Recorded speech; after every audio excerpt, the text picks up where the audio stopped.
Forced marriage. What is forced marriage? A forced marriage is when a bride, groom, or both has not given their consent to be married, but are forced to by usually their families. Consent means that you both fully and freely agree to be married.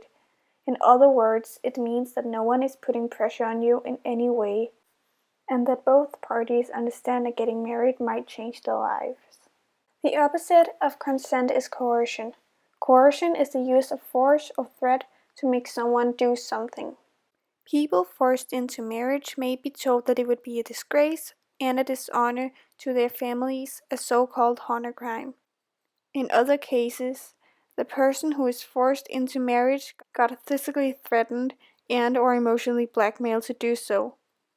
In some cases, they impregnate the victim by rape, so the victim is forced to agree to marrying the other person.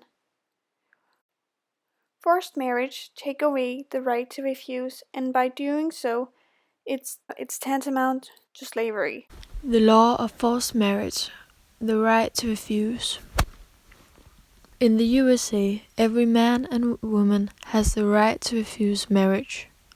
You have the right to decide who you marry, when you marry, and if you even marry at all. This right has been made because of the opinion that it is a serious violence against women and men, because of the occasion that a child is either the bride or groom, and last but not least, because of the opinion that it is a serious violation of human rights.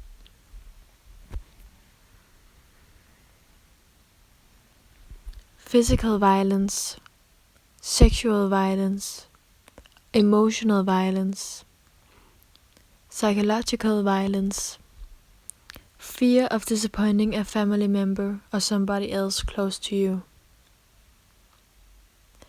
If any of the above is part of the decision to marry or just have occurred under the process, and it makes you feel like you don't have a choice, then you are about to become a victim of forced marriage, and that means you have the right to refuse.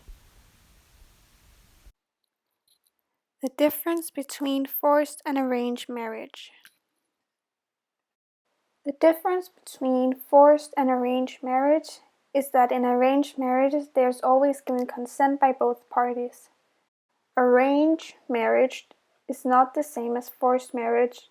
In arranged marriage, the family try to find the best suited husband or wife for their child, and the family respects the child's decision if she does not want to marry the person they have found.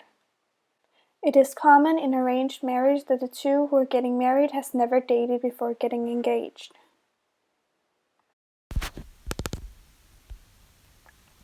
As you can see here, the country with the most cases of forced marriages is Pakistan. Pakistan actually has a law that should protect underage children against forced marriage, but only very few enact this law. That means that the law that's made for protection is not protecting anybody.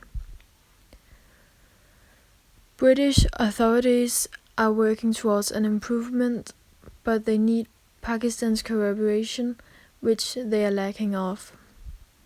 There is speculation about the reason why forced marriages are so frequent in Pakistan, and experts say that the biggest reason is religion and tradition. Even though Islam states that a woman has free will to choose her spouse, and actually does not approve of forced marriages, tradition and the community states that she may not decide for herself. Somebody else will decide it for her, and even then, somehow it all comes back to religion. The Tahrir Justice Center. The Tahrir Justice Center, or Just Tahrir, is one of the nation's foremost legal defense organizations protecting women and girls fleeing human rights abuse. Since 1997, has Tahrir assisted over 12,000 immigrant women and children from all over the world fleeing such abuse as domestic violence, sexual assault, human trafficking, and torture. Forced marriage is a problem in the United States. In 2009 and 2010 was 3,000 known cases of girls being forced into marriage. The fact that thousands of young women and girls from immigrant communities are being forced into marriage every year is very alarming. Tahiri therefore made a survey on forced marriage in immigrant communities in the United States. But the survey is part of a larger long-term Tahiri initiative to raise awareness about forced marriage in the United States, and by doing so encouraging and empowering women to seek help, along with building a national network of service providers and governmental agencies with tools and expertise necessary to help forced marriage victims. How does forced marriages affect the victims? It is traumatic and can ruin people's lives. Often, the young people who are forced into a marriage and end up separating themselves from their families or are forced to be separated from them. This can have huge consequences. When a person in an unwanted marriage wants to get out of the spoken of marriage, they often choose not to because of the lack of support or community a family usually provides. Later on, usually for girls, the person in the unwanted forced marriage end up being trapped in a vicious cycle of self-abuse that sometimes can last for too long and also have long-term consequences, including the action of suicide. Another consequence of forced marriage can be when the couple have produced a child, the child can grow up in a home where it will not get the appropriate care, and the marriage can make the parents unable to be the proper parent for their child.